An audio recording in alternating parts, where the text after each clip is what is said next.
사랑하는 성도 여러분, 우리는 지난 시간에 가인과 아벨 이야기를 알아보았습니다. 오늘은 노아라는 인물에 대해서 알아보려고 합니다. 우리 교회에도 노아 남성 콰이어가 있죠. 왜 우리 남성 콰이어 이름을 노아라고 붙였는지 저는 이유를 잘 알지 못합니다. 950년을 장수한 노아처럼 건강하게 오래오래 살면서 주님을 찬양하자는 아마 그런 뜻 아닐까요? 아니면 홍수 심판 후에 온 세상으로 퍼져나가 여러 민족을 이룬 노아의 후손들처럼 자녀들을 많이 낳고 훌륭한 인물로 키워 큰 대가를 이루자는 뜻일지, 아니면 노아처럼 포도주를 즐겨 마시자는 의도, 아니면 하나님의 말씀과 언약에 순종하여 인류와 피조 세계를 구한 노아처럼 험한 세상에서 방주가 되자는 그런 신앙의 결단의 표현, 아마 이 모든 것이 노아 콰이어라는 이름에 함축되어 있는 것이 아닐까 생각해 봤습니다. 자, 그런데 오늘 우리는 구약 성경에 나오는 인물 노아를 살펴보려고 합니다. 그는 우리가 다 잘 아는 것처럼 하나님께서 홍수로 세상을 심판하시고 새로운 세상을 만들어 가시기 위해서 선택하고 언약을 맺은 인물이죠. 노아는 라멕이 182세에 낳은 아들입니다. 아들의 이름을 노아 곧 위로라는 뜻으로 지은 배경을 설명하는 창세기 5장 29절의 말씀은 이미 노아의 미래를 예견하고 있습니다. 주님께서 저주하신 땅 때문에 우리가 수고하고 고통을 겪어야 하는데 이 아들이 우리를 위로할 것이다. 그렇습니다. 노아는 가인의 형제 살인으로 시작된 인류의 폭력적 다툼으로 고통을 받고 있는 모든 사람들을 위로할 과제를 안고 세상에 태어난 것이죠. 노아의 아버지인 라멕은 폭력의 시대를 살았습니다. 라멕의 아들들에 대한 성경의 보도에서 우리는 당시 농업과 철기 문화, 음악과 예술이 크게 발전했다는 것을 알 수 있습니다. 그러나 폭력의 악순환도 매우 깊었습니다. 최초의 인간 아담과 하와의 타락, 최초의 형제 살인, 복수는 오직 하나님만이 하실 수 있다고 하는데 이제는 복수의 수행을 인간 스스로 주장하고 나선 것이죠. 한 군데 상처를 입히면 한 사나이를 죽이고 한 번 손찌검을 받으면 한 아이를 죽이고 가인을 해친 벌이 7갑절이었지만 이제는 77갑절로 보복했던 것이죠. 라멕 자신도 자기의 두 아내에게 이렇게 말했습니다. 나에게 상처를 입힌 남자를 내가 죽였고 나를 상하게 한 젊은 남자를 내가 죽였다고. 결국 인간의 죄 때문에 대지는 저주를 받고 인간은 저주받은 땅 때문에 수고하고 고통을 겪어야 했습니다. 이런 폭력과 고통의 시대, 라멕은 아들 노아에게서 피로 젖은 대지와 상처받은 인간을 위로할 인물을 기대한 것이죠. 구약 성경에 의하면 인간의 죄악이 땅 위에 가득 차고 그 마음의 생각이 항상 악한 것만을 지어내는 것을 보시고 하나님께서 땅 위에 인간을 지으신 걸 후회하시고 마음 아파하시며 심지어는 탄식하시기도 했다고 합니다. 마음은 성서에 따르면 단순히 감정의 자리가 아니라 지성과 의지의 자리입니다. 항상 악한 것만을 지어내는 인간의 마음과 그 인간에 대한 근심으로 가득 찬 하나님의 마음이 아주 극명하게 대립을 이루고 있죠. 인간처럼 창조주이신 하나님도 마음에 근심을 하시고 기뻐하시기도 하고 후회하시고 분노하시기도 하시고 사랑하시기도 한다는 표현은 하나님의 유대성과 절대성을 축소시키거나 왜곡시킬 위험이 있습니다. 그런데 그럼에도 불구하고 왜 성서가 그런 위험성을 무릅쓰면서까지 하나님을 의인론적으로 표상한 것일까? 그것은 하나님을 인간 세계로 끌어내리기 위한 것도 아니고 인간을 오히려 하나님에게로 인도하기 위한 것입니다. 하나님은 산자의 하나님이지 죽은 자의 하나님이 아니기 때문입니다. 하나님은 죽은 자의 하나님, 형이상학적인 관념이 아닙니다. 하나님은 산자의 하나님, 다시 말해 사랑하고 분노하고 구원하고 심판하시는 분, 기뻐하시기도 하고 근심하시는 분이십니다. 하나님의 마음에 강한 이런 동요는 방관적이거나 아주 냉정한 무관심 속에서 인간을 심판하는 신이 아니라는 것을 암시해 줍니다. 하나님은 분노하시면서도 불쌍히 여시고 심판하시면서도 인간을 구원하시는 분이십니다. 그런데 노아만은 주님께 은혜를 입었다고 합니다. 노아는 저주받은 땅 때문에 고통받는 인류에게만이 아니라 인간을 창조하신 것을 후회하시는 하나님에게도 위로가 된 것이죠. 노아는 그 당대에 의롭고 흠이 없는 사람, 하나님과 동행하는 사람이라고 성서는 증언합니다. 의롭고 흠이 없는 사람.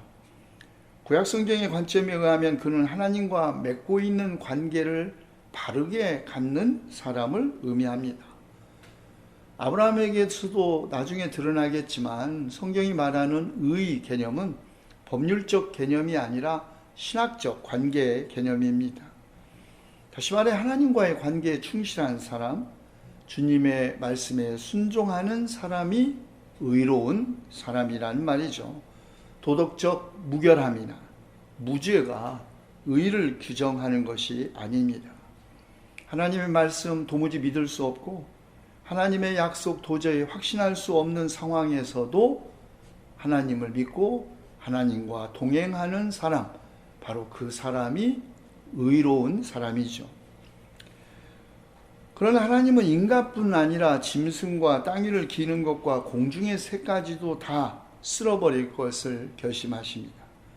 모든 세상이 썩었고 무법천지가 되었기 때문입니다. 쓸어버리다. 히브리어로 마하라는 단어인데 주님께서 기록하신 책에서 이름을 지워버리다 라는 뜻을 가지고 있습니다. 혹은 이름을 하늘 아래에서 지워 없애다 라는 뜻으로도 사용되고 있습니다. 주님은 때가 되면 반드시 사람들에게 죄를 묻는 분이십니다. 출애굽기 32장 34절의 말씀입니다. 그리고 심판은 단지 쓸어 없애는 것, 멸절만이 아닙니다. 주님께서 기록하신 책에서 이름을 지워버리는 것, 하늘나라에서 그 이름을 아무도 기억하지 못하게 되는 것입니다. 사람들은 죽음 그 자체보다 사람들에게서 기억되지 않는 것을 더 두려워하죠. 그러나 하나님의 생명의 책에서 이름이 지워지는 것이야말로 죽음보다도, 아니 사람들에게서 기억되지 않는 것보다 더 참혹한 심판이 아닐 수 없습니다. 그런데 노아는 신약 성경에서도 믿음의 조상으로 기억되고 있습니다. 히브리서 기자는 믿음으로 노아는 하나님께서 아직 보이지 않는 일들에 대하여 경고하셨을 때 하나님을 경외하고 방주를 마련하여 자기 가족을 구원하였다고 증언합니다. 하나님 앞에서 의로운 사람은 하나님의 말씀에 순종하는 사람입니다. 노아가 의로운 사람이었던 것은 그가 하나님의 홍수 심판 의도를 모르면서도 방주를 완성했다는 데서 드러납니다. 도대체 비 한 방울 떨어지지 않고 마른 땅 위에 배를 만들으라는 하나님의 명령, 분명히 낯설고 이해하기 어려운 명령이었습니다. 그러나 그것은 그의 순종과 신앙에 대한 시험이었고, 노아는 하나님의 계획을 모른 채 다만 말씀에 순종했던 것입니다. 그렇습니다. 히브리서 기자가 증언했듯이 믿음은 바라는 것들의 확신이요 보이지 않는 것들의 증거입니다. 바라는 것들이 이루어지지 않을 때, 아무것도 보이지 않고 앞이 캄캄할 때에도 하나님의 약속을 의지하여 말씀에 순종하는 사람, 바로 그 사람이 성경이 말하는 의로운 사람입니다. 노아는 하나님의 명령대로 거대한 방주를 만들었습니다. 대략 길이가 150m, 폭이 25m, 높이가 15m에 이르는 전나무로 만든 방주입니다. 그 안에 노아는 자기 식구들은 물론 모든 정결한 짐승 수컷과 암컷으로 7쌍씩, 그리고 부정한 짐승은 수컷과 암컷으로 2쌍씩 데리고 들어가야 했습니다. 자, 그런데 오늘 우리를 놀라게 하는 것은 바로 이것입니다. 만약에 하나님께서 우리에게 새로운 세상을 건설할 기회를 주신다면 아마 대부분의 사람들은 옛사람, 옛 질서, 이른바 적폐를 완전히 청산하고 전적으로 새로운 질서를 만들기 위해 깨끗하고 흠이 없고 훌륭하고 능력 있는 사람들만을 모으려고 할 것입니다. 그런데 하나님은 놀랍게도 정결한 짐승만이 아니라 부정한 짐승도 함께 데리고 방주에 들어가라고 명령하십니다. 홍수로 온 세상을 쓸어버리신 후 다시 시작될 새로운 세상을 위해 필요한 것은 정결한 짐승만이 아니라는 것이죠. 부정한 짐승도 함께 새로운 제2의 창조에 동참해야 한다는 것입니다. 이것이 우리는 이해할 수 없지만 하나님의 새로운 창조의 비밀입니다.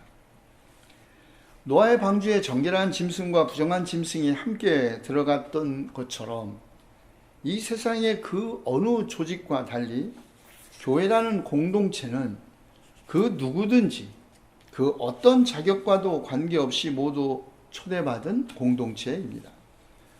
이 세상의 어떤 집단도 그 안에 들어가기 위해서는 자격 조건이 충족되어야 합니다. 동창회, 같은 학교를 입학했거나 졸업했다는 조건이, 스포츠 동호회도 스포츠를 좋아하고 또 좋아할 수 있어야 한다는 조건, 심지어는 가족도 혈연이라는 조건이 있지만 오직 교회만, 물론 이단은 제외하고 그 누구의 그 어떤 자격도 따지지 않는 공동체입니다.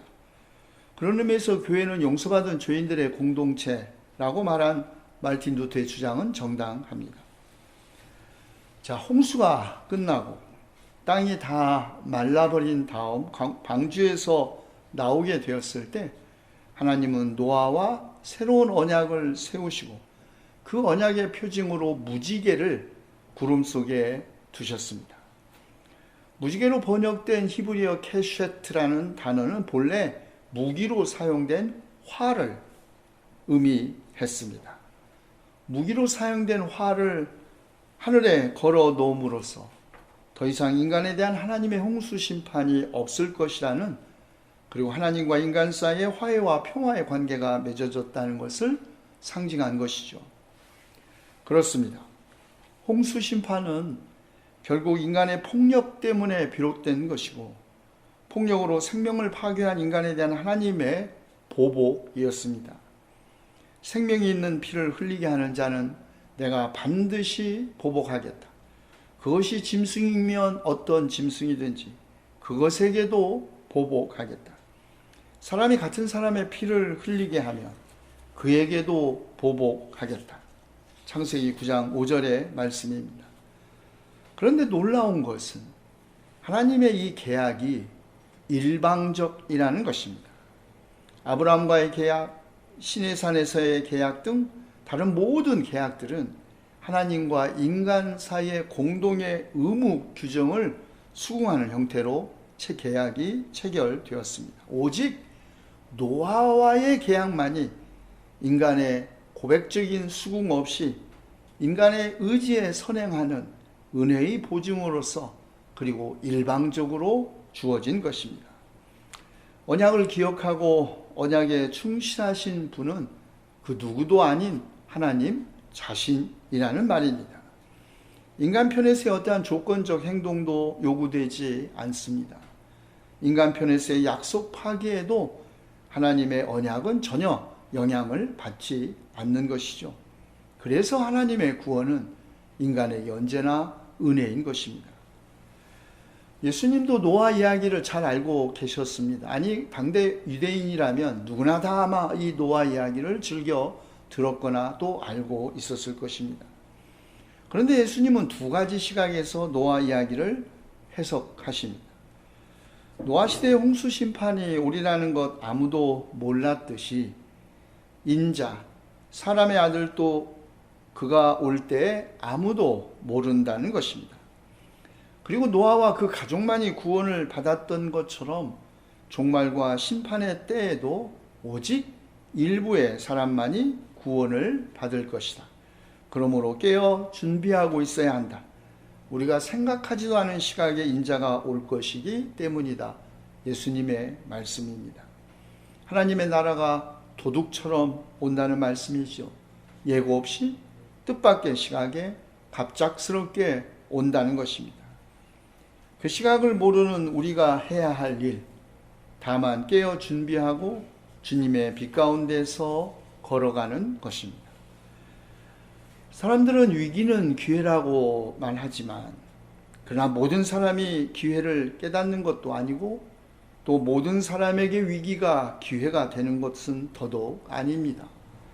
오직 깨어 때를 분간할 수 있는 사람, 빛의 갑옷을 준비한 사람, 주님의 빛 가운데서 주님과 동행하는 사람에게만 위기는 기회일 수 있는 것입니다.